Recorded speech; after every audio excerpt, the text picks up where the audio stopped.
दाइ तपाईँलाई अस्ति लगेर साथीहरूले नेम प्लेट राखेर सभापति भनेर राखिदिएछ। मलाई अलिकति नरमाइलो लाग्यो। बात त सही है। अहिले जसले तपाईँको नेम प्लेट भनेर टालेछन् नि, त तिनी कसैले पनि फेरि शेरबहादुर देउवाको बारेमा के कुरा गर्नुपर्छ भनेनन् दाइ मलाई।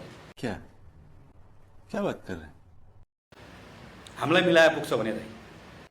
बड़ा हरामी हो बेटा। अहिले तपाईँ सभापति नभइकन तपाईँलाई नमानिकन हुँदैन भनेर आज फेरि ढाँटे दाइ। झूठ बोलो, बार बार झूठ बोलो। एउटा दुईटा कुरा अहिले तपाईँले बोलिदिनु भयो भने दाइ देशमा चाहिँ ढ्याक्कै एकैचोटि सबै कुरा मिल्छ। अदालत पनि मिलाइसकेका छौँ।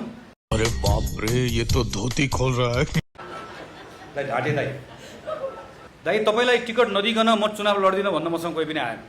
धमाधम टिकट लिएर जानुभयो, लड्नुभयो। अहिले दाइ तपाईँ नभएको हुनाले भन्दैछन् दाइ फेरि ढाँटे दाइ।